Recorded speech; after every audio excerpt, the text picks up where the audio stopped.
Okay, folks, we're going to call this meeting to order for the St. Tammany Parish School Board, September 5th meeting, 2019, Committee as a Whole, Business Affairs, and Administrative. Roll call, please.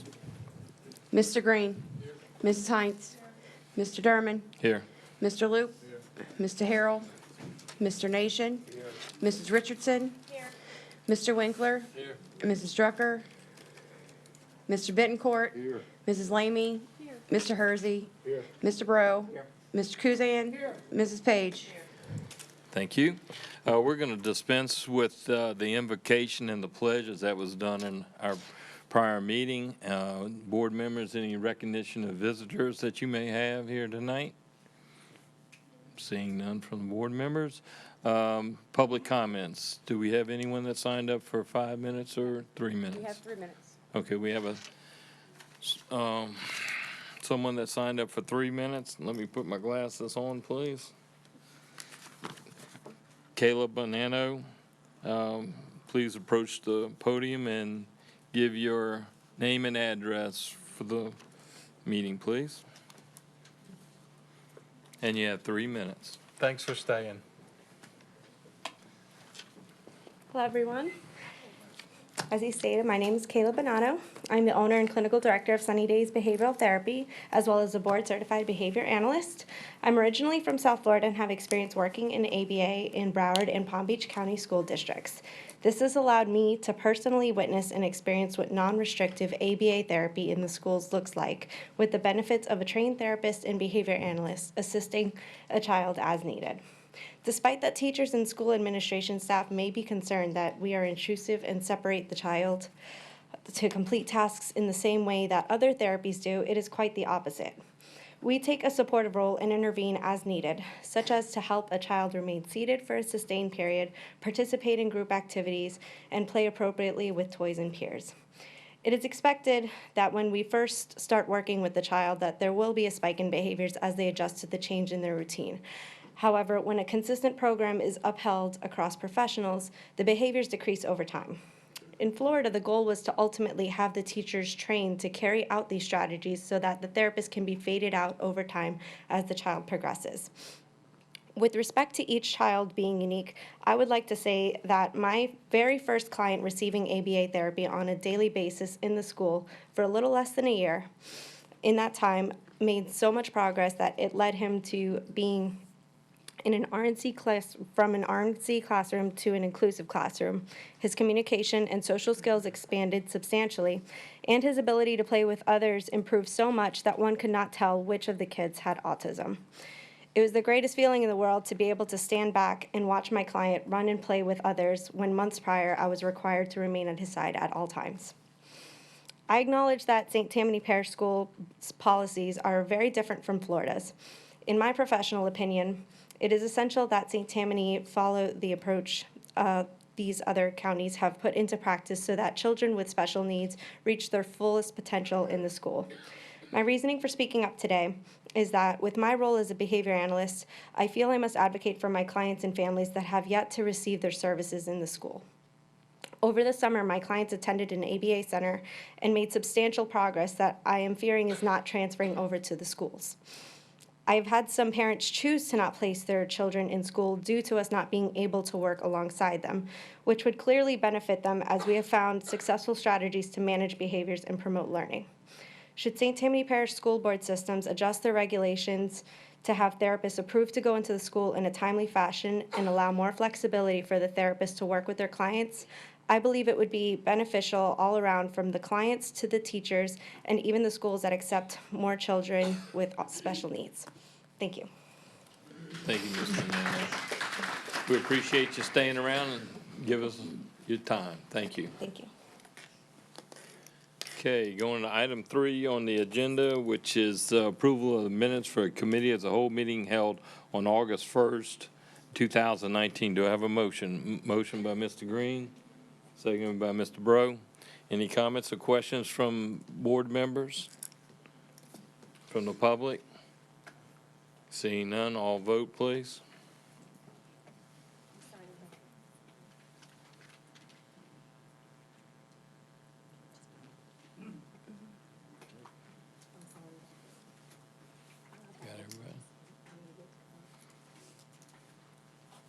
13 yeas. Thank you. It was approved unanimously. Going to the next item on the agenda is consideration of resolution adopting the superintendent's proposed budgets for fiscal year 2019-2020. Mr. Foles. Thank you, Mr. Durman. Board members, as you recall, we had our public hearing on the budget, and tonight we're to the next step, which is the committee approval. Ms. Prevost is here, as well as all of our staff members, and certainly can answer any questions that you have. I do appreciate the input from board members.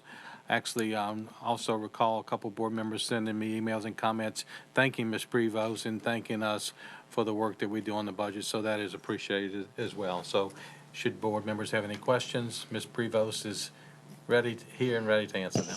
Okay, thank you, Mr. Foles. Do any board members have any questions regarding the budget that is before us tonight? Okay, can I get a motion to accept the budget? I got a motion by Mr. Kuzan and a second by Ms. Richardson on the budget. Here again, any comments from the board members? Seeing none. Any from the public that would like to talk about items on the budget? Ms. Green?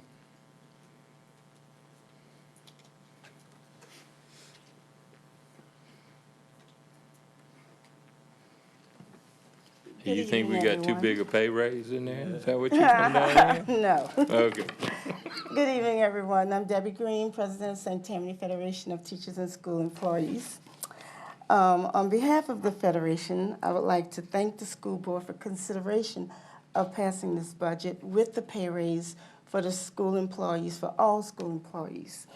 Our school employees work very hard, and they not only do they work hard, but their work is, as you can see, everyone benefits from what they do. They work diligently, and our school system is rewarded by the many accolades they get from around the state and as well as around the country. And with that, I feel that they're deserving in what you all are giving them. And I want to thank you all for being the board that really appreciates your school employees. And with that, we do hope that you would pass this budget, and thank you for working diligently. And I want to also thank the administration for working with the Federation on this pay raise for the school employees. Mr. Javier, thank you personally, and school board members, thank you. Good evening. Appreciate the compliments. Anyone else? All right, seeing none. Everyone please vote on the budget.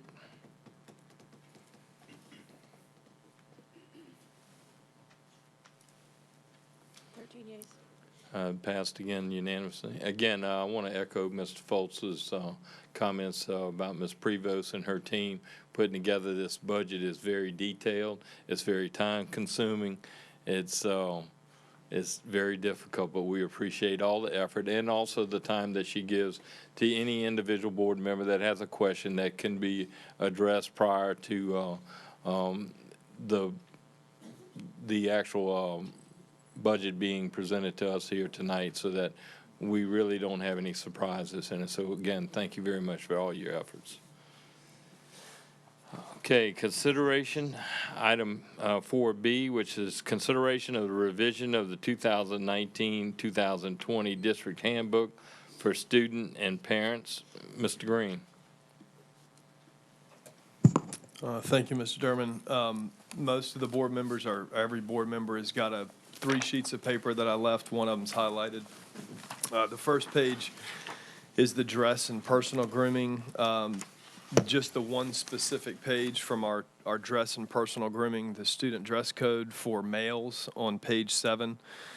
What I would like to do is make a motion that we strike the first sentence of the hair section that reads, "The length of hair may not fall below the base of a collar on a shirt. Afros or T-styles may not exceed 3 inches in height." The rest of that column actually conforms with, and by the way, most of us were approached with this in a small group session. We have several students throughout our school district who have hair that don't conform necessarily with this policy. We've been making exceptions by having these students tie them up in a bun. We have a handful of students that are of the age that they can kind of, outside of their parents telling them what to do, have decided to grow their hair long and don't necessarily want to put it in a bun. And so I was approached by a couple of these families to support a motion to change this policy, which I agreed to do. One, because my son has nice, beautiful, long blonde hair, and he's a good kid. And he doesn't disrupt the classroom, and that's the main thing that this policy is meant to do, is to make sure that grooming and dress conform or don't distract from the learning environment. So on the behest of some people, what I did was tried to find policies that were from adjacent school districts or those that might be like ours, to see what they look like. Second, I polled principals of schools that are on the handbook committee. What I got was a pretty unanimous statement that the length of a male's hair does not make a difference to any of these principals. And again, I didn't poll everyone, but I polled some that you would think would care, that don't, only that it is a policy, and if it's a policy, they enforce the policy. Nowhere does hair length distract from the learning environment. Now, there's other things in this policy that could affect that, but I don't think the length of a boy's hair does. Plus, there's nowadays, with Me Too and everything else, there's gender discrimination issues here that we could probably apply to these cases as well. So, again, having polled principals on this committee that don't necessarily care about the length of a male's hair, only that it's not a disruption to the learning environment, and with policies attached from Jefferson Parish, from Tangipahoa, and from another fairly reputable school district, there's no real clear statement as to the length of a hair, only that in some instances it'd be cleanly, neatly groomed, which long hair can be clean and neatly groomed, and that it shall not distract from the learning environment.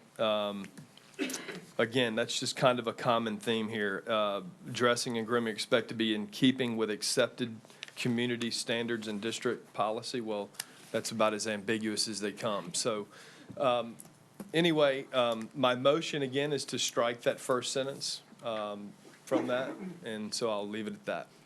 Okay, so that's your motion on the floor, and a second by Ms. Richardson. If board members want to discuss, queue up, please. Mr. Nation. Thank you, Mr. Durman. I'd ask Mr. Jabby or Mr. Foltz to remind the board and the public of the process by which we come to any of the policies referred to in the handbook. Yes, sir. We have a policy handbook committee that is chaired by Mr. DeRoos. It includes administrators, it includes teachers, it includes other employees, it includes parents, and it includes students. I think this year's committee was about 20 strong. There was some absent the day that we did this. Any thing that needs to be brought before the committee is brought there to discuss. The gentleman submitted a request of a child's long hair, submitted that to Mr. DeRoos. He did bring it up to the committee. The committee voted, I think it was 11-4 against redoing our policy. And then once that's done, any changes, not just hair, but any changes to the handbook will then be brought to you. And that's usually prior to the beginning of the fiscal year, because we have to get it printed, and that you either approve or reject the changes to the handbook. That's on any change in the handbook. Okay, thank you, Mr. Jabby. Sure. Thank you. Is Thank that you. it, Mr. Nation? Yes, sir. So is there any other questions or comments from board members regarding the motion that's on the floor? Okay, well, I guess I'll make mine then. I don't necessarily, excuse me, I don't necessarily see a problem with the hair length, but I think we have a procedure that's already in place, and it goes before the committee, and without having to change our policy and our handbook and for this whole year. And personally, I mean, I don't really have a problem with someone having longer hair, but I think we're skirting outside of our policies and procedures, and they've served us well for the 18 years that I've been on the board. So, me personally, I think it should go back into the committee at the at the appropriate time and be addressed through committee as opposed to coming to the board for the board action. That's just my personal opinion. Mr. Hersey? I'd just like to say I do not support this motion, but I do support Mr. Green's right to bring it before us and to vote on it. Whatever time he determines to do so, he should do so. Thank you. I don't disagree with that either. Ms. Lamey? That was kind of my question. I know you just told us who's on the committee, but I know that we're responsible for writing policy. So are there school board members on the committee also? I didn't. No, you Okay. get your opportunity when the When they bring it to recommendation is us. made to the board. Thank Yes, you. ma'am. Okay, so I do think it's appropriate for him to bring it at this time for us to vote. Okay. Mr. Betancourt? Thank you. Yeah, I kind of support Mr. Green's reasonings and stuff on this. I don't know how difficult this would be to enact right after the beginning of the year, and we've already approved the handbook and stuff. But I don't have a problem with the length of a young man's. I wish I had enough hair to grow my hair longer, you know.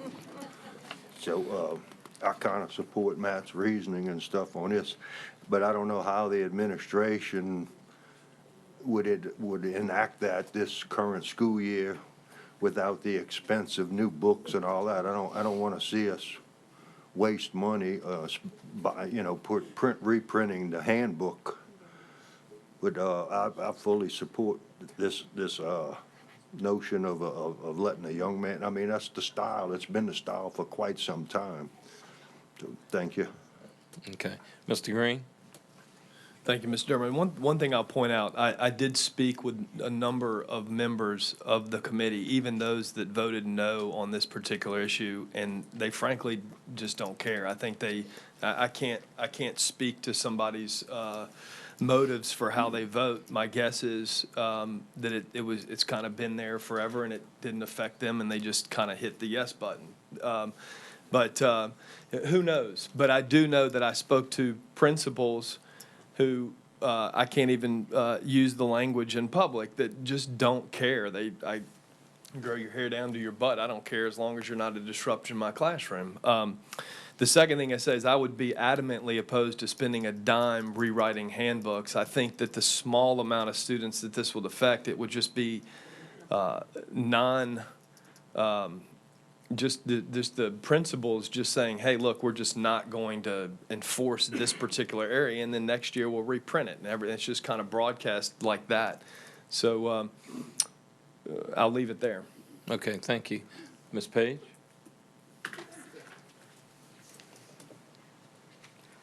I actually spoke to several administrators, several parents, and several teachers on this issue, and I just wanted to tell you the information that they gave me. 3 of the administrators said that it is a huge distraction on their campus, and they really, it's very helpful to them to have the hair up. One administrator said, sometimes no. They were just kind of wish-washy about it.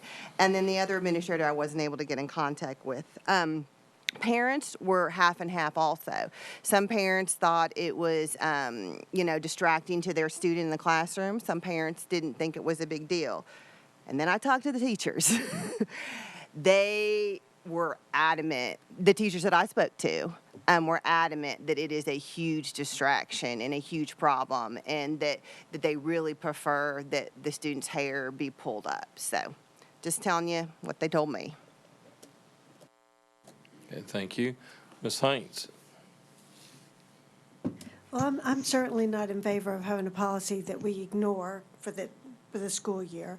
And I think that we had a committee that came together. The specific issue was brought up. It was voted down.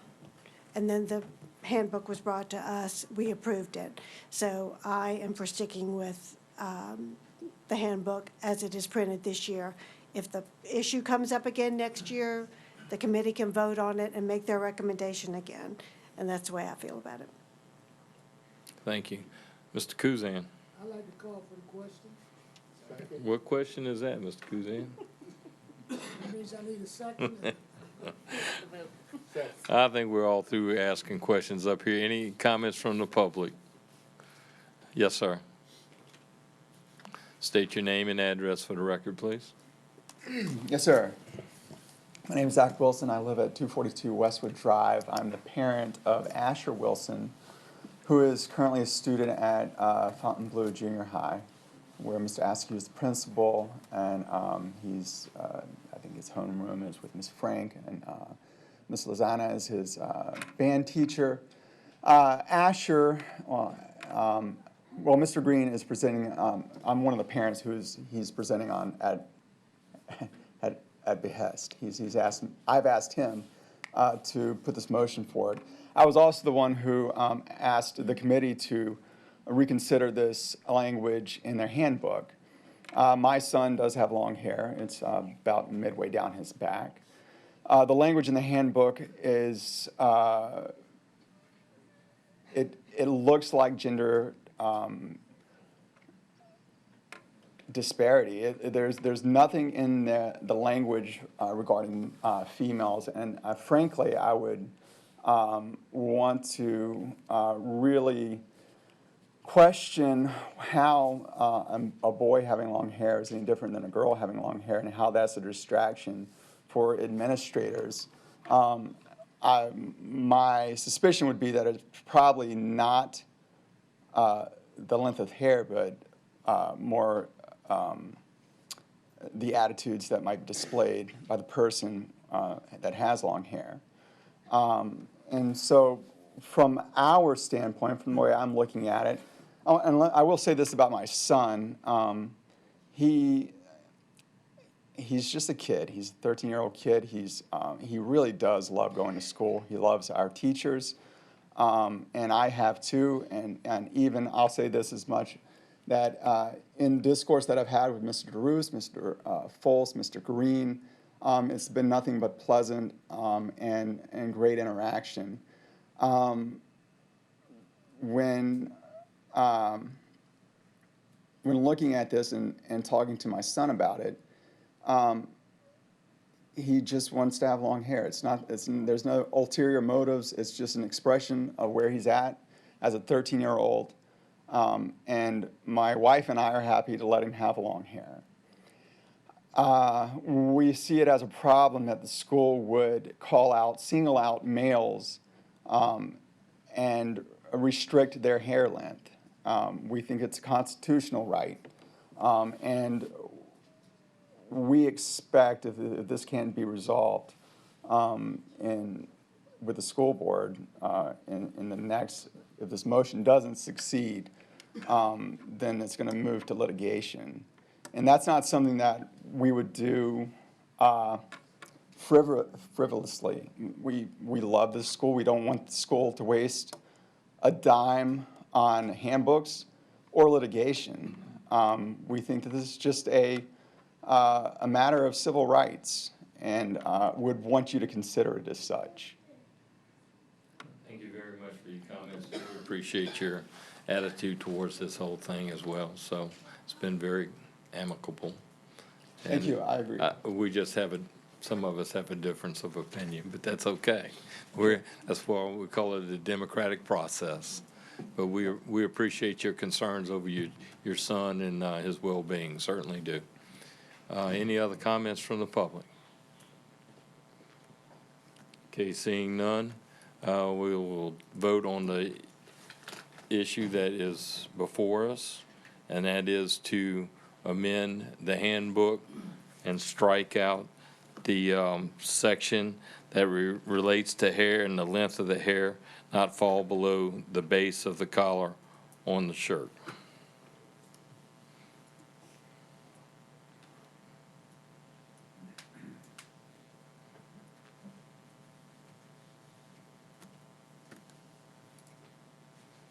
Four yeas, 4 yeas, 9 nays, 9 nays, motion fails. and motion fails, no abstentions. So that motion fails. And I'm sure it will be addressed at our next meeting of our handbook committee. Thank you. Okay, moving on to the next item, which is going to be administrative. Mr. Jabbia, monthly maintenance and custodial report. Thank you, Mr. Darman. Mr. Gotcha and his staff is here if you have any questions. Any questions or comments for maintenance? Okay, I will commend maintenance for the start of school because that is traditionally a very difficult time moving everybody in and out and around and everything else. And we keep getting more schools and more students and more moving. So They do a great job. Want to thank them for the effort that it takes to get us all Thank you up and very much. running. Thank you, sir. Thank y'all. Appreciate that. Next is monthly risk management report, Mr. Jabbia. Mr. Gaspard is here if any of you have any questions. Any questions regarding the, And all of these reports are in your on-board docs for you. yes. Okay. No questions. Moving to item C, the monthly transportation report. Fill us in, Mr. Jabbia. Yeah, Mr. Bodie is here if you have any questions. He took over, I don't know, maybe full-time 3 or 4 weeks ago. Working very hard, doing a great job, and moving forward. I think he's gonna be real good. I think he's a keeper. He stayed. If he stayed through the first 3 weeks, we got him. Made that, yes, sir. Yes, sir. All right, any questions for transportation? Seeing none, thank you. And thank you for staying, Mr. Bodie.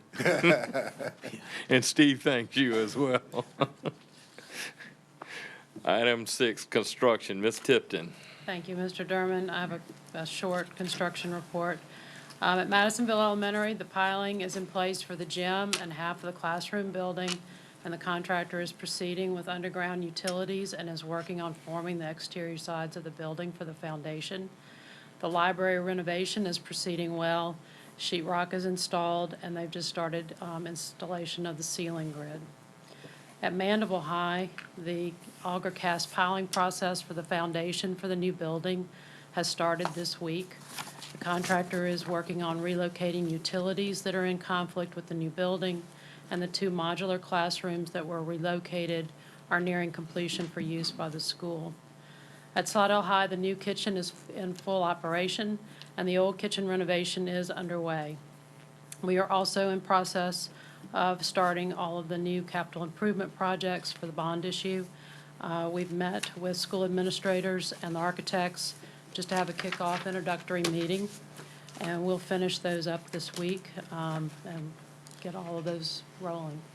All right, thank you very much. Any questions for Ms. Tipton regarding construction? Seeing none, thank you again, Ms. Tipton, and thank you for all your efforts. Business affairs, Ms. Prevost, monthly financial report. I did not provide you with the July monthly financial statement as the budget hasn't been approved because there's a year-to-date presentation there. So you will be provided the July and August at the October committee meeting. Oh, no, shoot. You kidding me? Okay. All right, item B, monthly purchasing report, Ms. Prevost. That report was provided to you, and Ms. Stevens is here to answer any questions you may have. Any questions on the purchasing report, board members? Seeing none. Closing, Mr. Foltz, back to school update. First, let me thank Mr. Derman for giving half of my back-to-school update. So I'm just to follow up on that. I mean, it really isn't that hard sitting in that chair. That's right, it's not, it's not. We all know that. No, it takes a total team effort, and it starts with all of our support personnel. You know, we joke about it all the time. We don't just lock the doors and 3 months later come and unlock them and start school. It's a lot of different people that put in a lot of different work. We are off to a great start. Mr. Jabbia has been collecting numbers. We're encouraged by the numbers we're seeing. We're encouraged by the new teachers that have fit in well with our experience experienced teachers. Ms. Green and her staff have worked hard signing up those new teachers, and they are really blending in good with our existing teachers and our experienced teachers. Our new administrators have hit the ground running. So it certainly is a team effort, and it takes all of us together to do that. We have a short little video that we want to close the meeting with, and I think it just kind of sums up that first day of school and all the excitement that goes with that.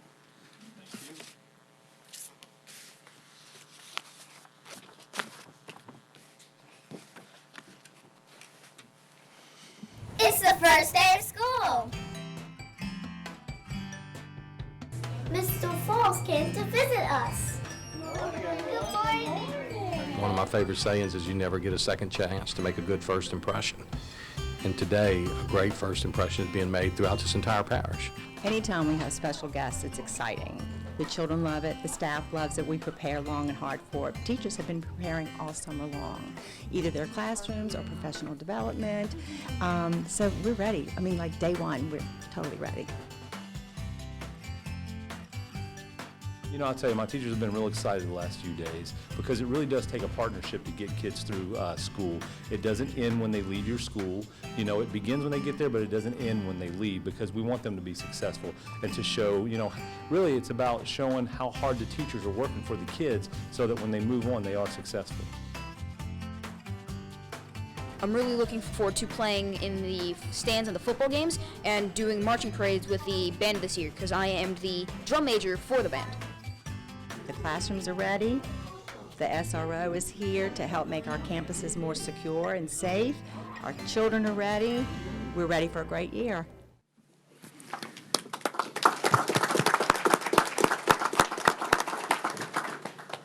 And in closing, let me just say, this is not the only tie I own. I just realized that I have the exact same tie on as that day, so that was not coordinated very well on my part. We are off to a great school year. I'm excited for it, and I thank everyone's effort for making it happen. Thank you, Mr. Folson, a great job. Ms. Hines, our last little report by the president here. I agree with Mr. Foltz. We are off to a great start of the school year, and we do thank you all so much for all the effort you put in to have our schools look beautiful and it be a wonderful experience for all of our students. Okay, our announcements are the board meeting will be next Thursday, September 12th at 7 p.m. Entertainment will begin at 6 p.m. See you then. And our meeting's adjourned. Thank y'all. Good night.